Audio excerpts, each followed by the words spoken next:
स्वागत है इस नए वीडियो में, जहां मैं आज आपको वैशाली की सैर कराऊंगा। वैशाली जो कि बिहार का एक प्रमुख पर्यटक स्थल के रूप में विकसित हो चुका है और जिसका एक बहुत ही गौरवपूर्ण इतिहास रहा है। वैशाली जो एक समय में लिच्छवी वंश का घर था और आज दुनिया के पहले गणराज्य के रूप में जाना जाता है। यह वर्तमान बिहार में स्थित एक पुरातत्व स्थल है। इतिहास के अनुसार यह वह जगह है जहां गौतम बुद्ध ने अपना अंतिम उपदेश दिया था और यहीं पर अपने महापरिनिर्वाण की घोषणा की थी। वैशाली वज्जी महासंघ और प्राचीन भारत के 16 महाजनपदों का हिस्सा थी। इस भूमि से जुड़ी सबसे प्रसिद्ध शख्सियतों में शाही दरबारी आम्रपाली थी, जो बाद में कुत्साही बौद्ध साध्वी बन गई। महाजनपदों की स्थापना को इतिहास में एक महत्वपूर्ण मोड़ माना गया है, जहां सिंधु घाटी सभ्यता के अंत के बाद कई बड़े शहरों का उदय हुआ था। इसी स्थान पर भगवान बुद्ध ने अपना अंतिम उपदेश दिया था और यहाँ पर एक बहुत ही बड़ा स्तूप और एक अशोक स्तंभ है और जो कि अशोक द्वारा बनाया गया था। यह बौद्धों और जैनों के बीच एक बड़ा ही लोकप्रिय तीर्थ स्थल है। सालों भर यहाँ तीर्थयात्रियों की भीड़ लगी रहती है।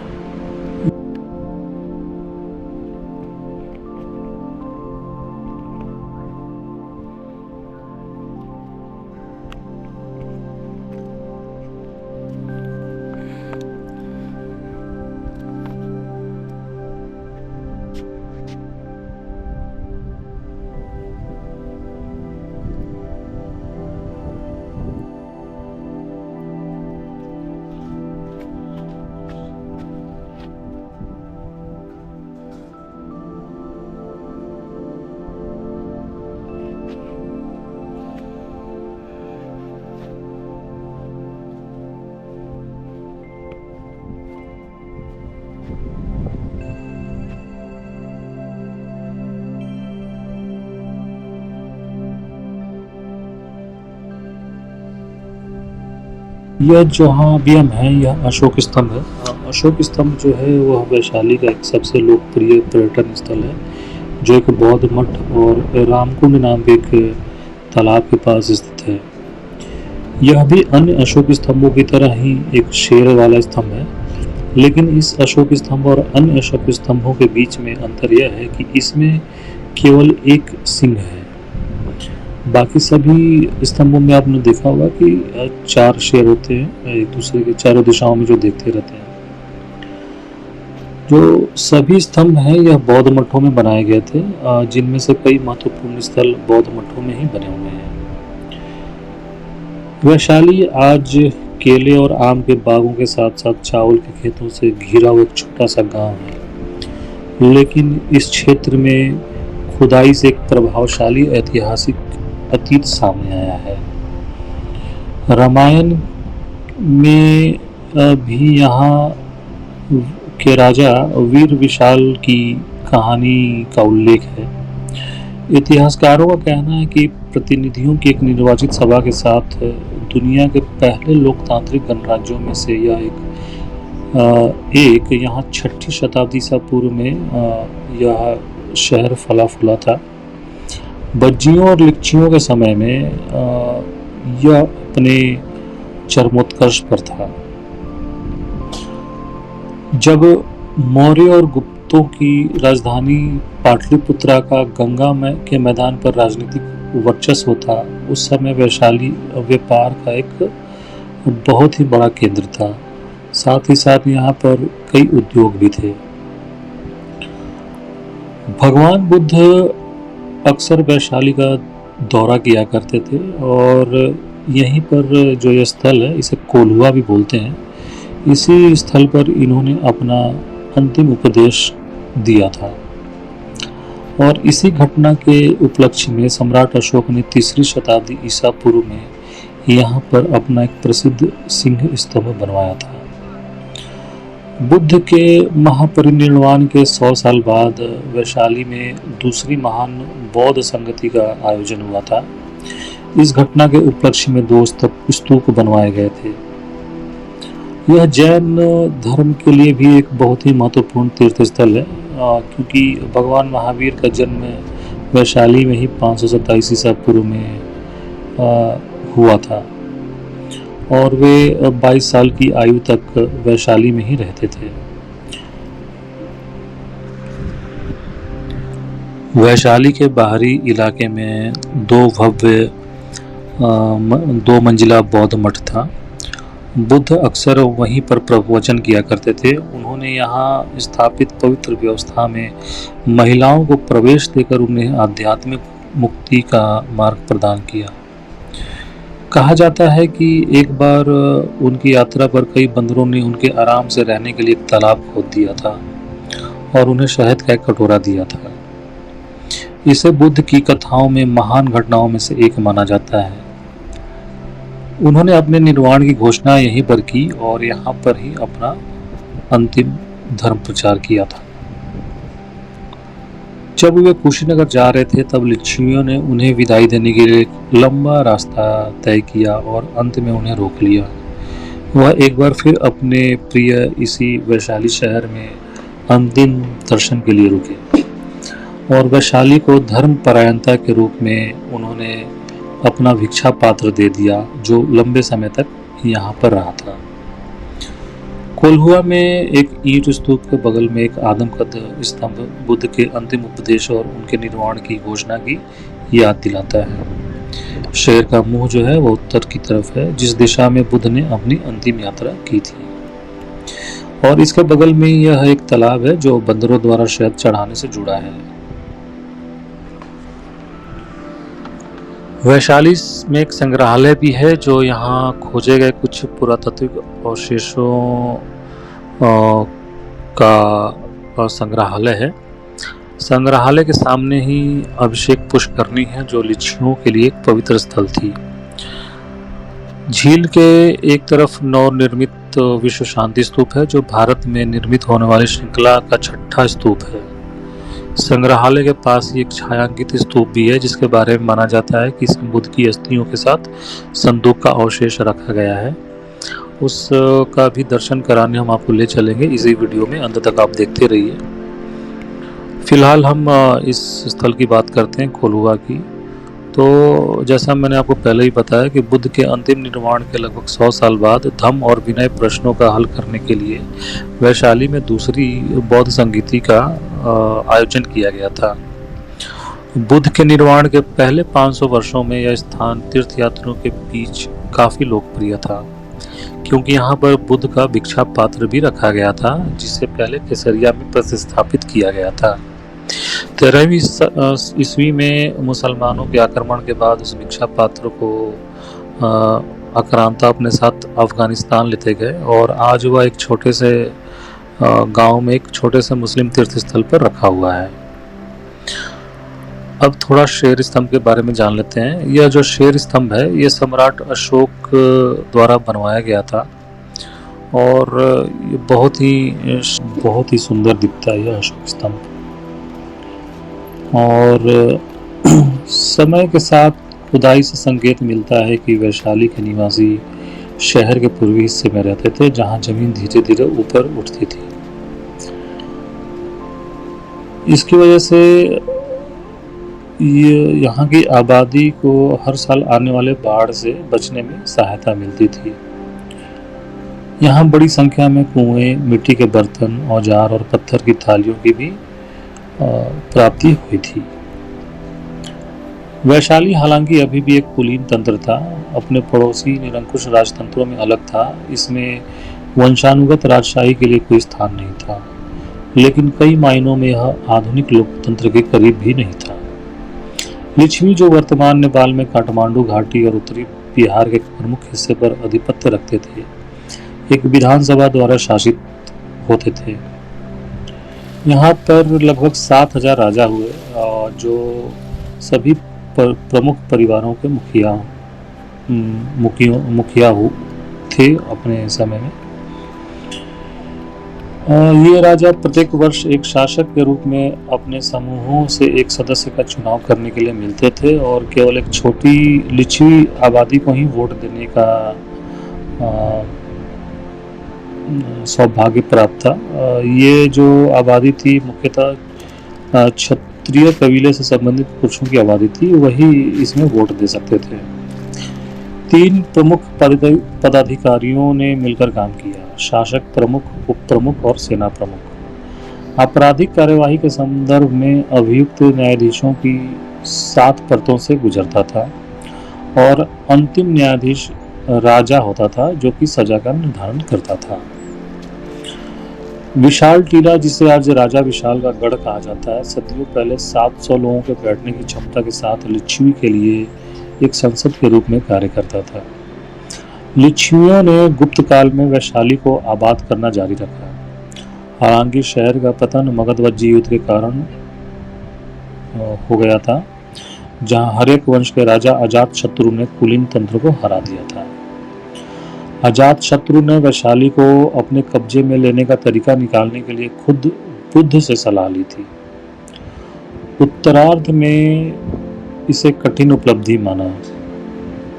वज्जी एक मजबूत गणराज्य थे और शहर को सुरक्षा की 3 परतों के साथ गढ़ दिया गया था। जिस तरह से युद्ध को अंजाम दिया गया था, उसके सटीक तरीके अलग अलग हैं। बौद्ध खातों का कहना है कि मगध राजा ने वैशाली में घुसपैठ करने के लिए अपने मुख्यमंत्री को भेजा था।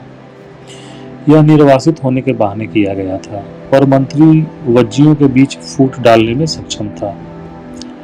जैन धर्म में किंवदंती बताती है कि राजा ने जीत के लिए 3 दिनों तक इंद्र से प्रार्थना की थी। इसके बावजूद वैशाली को कब्जा कर लिया गया और इसके पूर्व गौरव को छीन लिया गया और घटती सामाजिक आर्थिक स्थिति के कारण शहर अप्रचलित हो गया। हाल ही में एक नए पुरातत्व अध्ययन ने सुझाव दिया कि एक बड़ी बाढ़ थी, जिसने वैशाली और ऐसी कई प्राचीन बस्तियों को बिहार और उत्तर प्रदेश में मिटा दिया। समय के साथ इस बारे में बहुत बहस हुई है कि कैसे भारत को यूनानियों की तरह दुनिया के सबसे पुराने गणराज्यों की विश्वव्यापी चर्चाओं से बाहर रखा गया है। कुछ समय पूर्व प्रधानमंत्री नरेंद्र मोदी ने वैशाली और लिच्छवियों का आह्वान किया था कि लोकतंत्र हमेशा जीने का एक तरीका और राष्ट्र के जीवन की आत्मा रहा है। हालांकि यह नोट करना प्रासंगिक है कि भले ही वैशाली और लिच्छवियों ने पूरी तरह से एक शासक के वंश पर आधारित चक्रीय विरासत से बदलाव किया हो, फिर भी उन्होंने महाजनपद की आबादी के एक बड़े हिस्से को पार कर दिया था। इतिहास तो गौरवपूर्ण है ही इसका, चाहे जो भी हुआ हो, बट आज भी हम इसे देखते हैं तो एक आनंद की अनुभूति होती है और गर्व भी होता है कि हम भी इसी बिहार की धरती पर जन्मे हैं, जहाँ की एक बहुत ही गौरवशाली इतिहास इसका रहा है। इस बिहार की धरती का बुद्ध और महावीर की धरती भी इसे कहते हैं।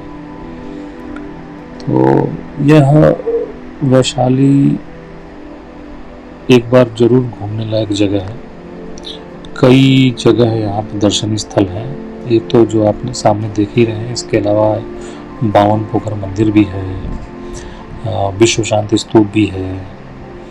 कई देशों ने यहाँ पे अपने अपने विपश्यना केंद्र भी बना रखे हैं। वियतनाम, कंबोडिया, थाईलैंड आदि अन्य कई देशों के मंदिर यहाँ बन रखे हैं। हर साल विश्व के कोने कोने से बौद्ध धर्मावलंबी यहाँ आते हैं, जैन धर्मावलंबी आते हैं।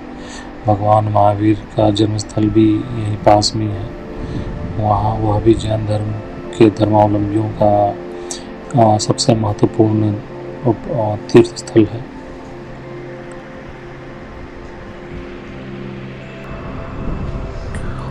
बिहार और भारत के सरकारों की सराहना करनी होगी कि उन्होंने इन खुदाई में मिले ऐतिहासिक महत्व की स्थलों का संरक्षित करने का बहुत अच्छा कार्य किया है। यहाँ पर एक पार्क को विकसित किया गया है। जब आप घूमने आते हैं तो काफ़ी अच्छी अनुभूति होती है।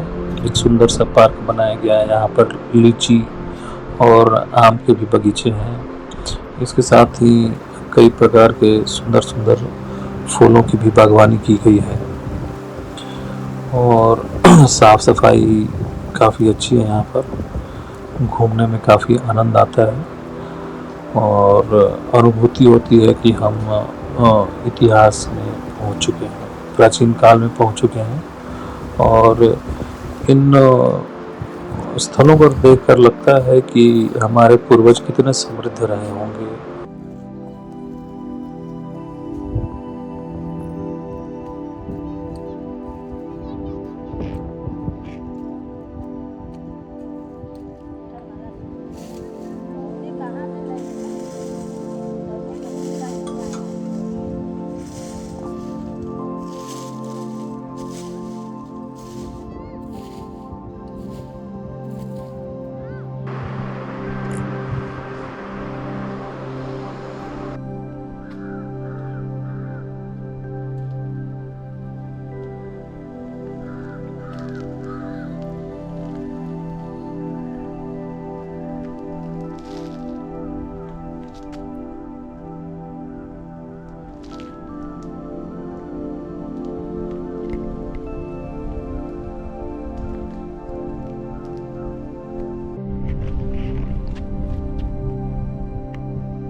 रहे हैं विश्व शांति स्तूप देखने।